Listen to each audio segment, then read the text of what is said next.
You should be that person your spouse wants to talk to and share whatever good or bad experience of theirs too. The more open you are to communicating your thoughts and feelings concerning issues in the relationship, the more the bond of the relationship is strengthened.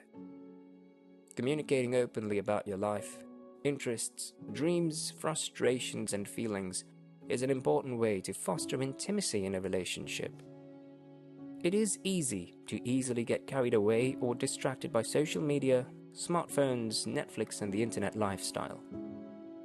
It's now a norm for couples to go on for days without talking to each other. So many factors come to play as time goes on in the relationship. Between work schedules, children, and other obligations, sometimes it can seem impossible to maintain that commitment and love that you once shared between you and your spouse. As the gap widens, communication tends to break down, and so is the commitment, which could lead to the partner going their separate ways by getting divorced and seek love from another person. Everyone wants to be loved and cherished. This could hurt the relationship. So you must learn to listen to your partner. You should allow them to voice their thoughts and how they feel concerning various issues about the relationship. It's even more important that you set aside the time depending on your and your spouse's schedule. Such time should be free from interruptions or distractions where you and your spouse get to discuss issues concerning the relationship. No matter how loving and happy a relationship is, the moment one spouse begins to feel the weight of financial burden all by himself or herself, then he or she is destined to begin to feel resentment towards the other.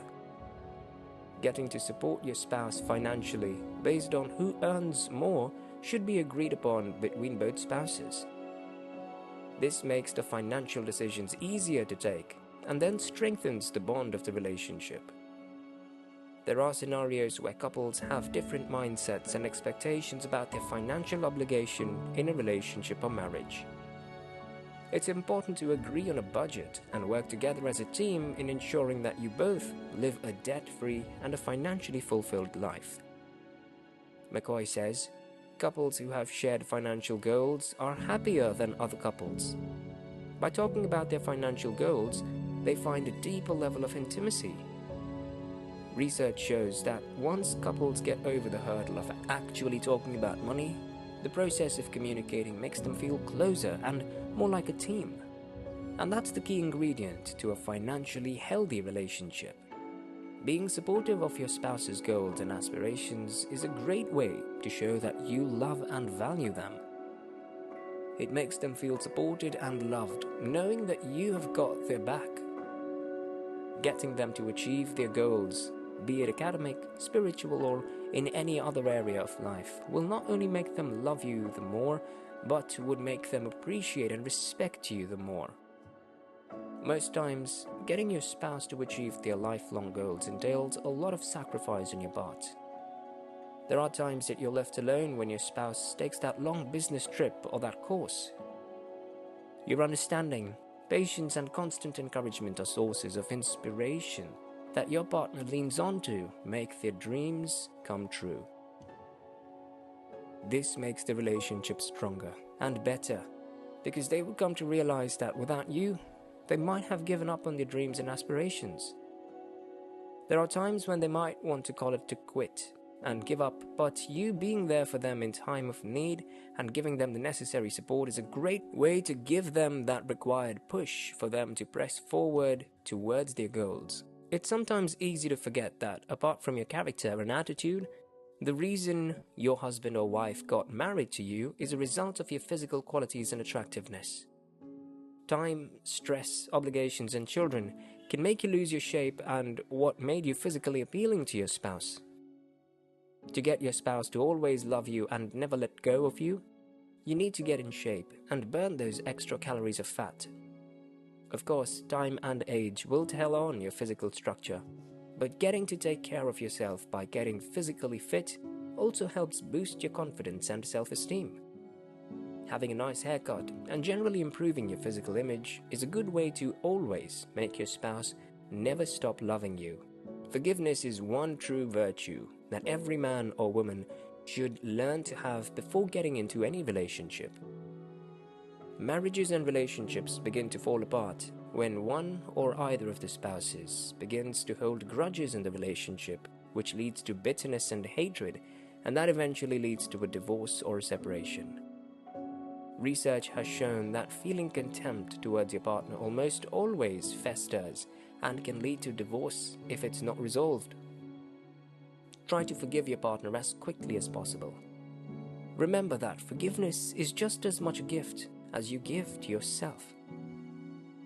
Holding a grudge takes up mental and emotional space and almost always impacts your health and stress levels.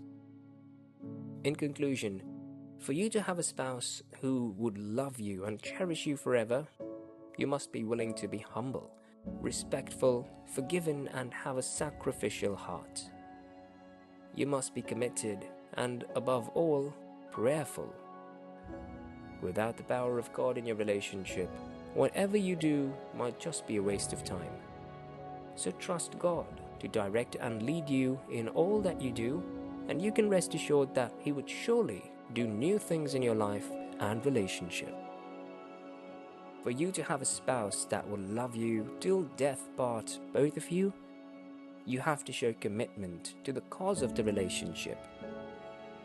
You have to show how willing you are to sacrifice and endure so many things for the sake of your spouse.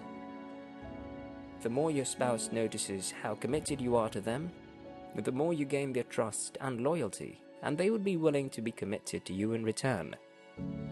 This then increases the love and the affection you have towards each other. Commitment is what helps uplift the love and the passion you both share in the relationship. The more you show your willingness to commit to that relationship, the more the love would increase and grow in leaps and bounds. Commitment brings about a sense of security and control. When your partner sees how committed you are to the relationship, they have that confidence in you, which would help build their trust and loyalty to you. At the end of it all, it would aid in tightening the deep bond of love between you and your spouse. So many couples are in marriage today, not because they still love one another, but because some are afraid of what others think of them. Examples of this are pastors, celebrities, and known figures in society. They don't want to be termed divorced and will rather portray their relationship or marriage to be perfect when they have issues with their spouse. Others are simply enduring their marriages all because they have children or kids and are only committed to them. However, a loving relationship and a marriage are not meant to be endured. The reason for relationship and marriage is meant for both couples to share love and affection. You must make your partner your best friend for you to experience true love and friendship. You should be that person who knows how your partner feels, even without saying it, in whatever situation or circumstances that come up, and vice versa. Research has shown that people who claimed to be best friends with their spouses tend to live longer and happier lives, and they go on to have long-lasting and happier relationships and marriages. It's important to note that respecting your partner's boundaries and their views and decisions are all ways to make your spouse happy and ready to love you all the time. There are going to be fights and arguments sometimes, but you can be assured that because you have been a good partner who's ready to forgive and sort out issues that could bring toxicity to the relationship, they would love you and would never do anything to hurt you. Being there for them in times of trouble, pain, and trials are all qualities that your spouse would see and find indispensable.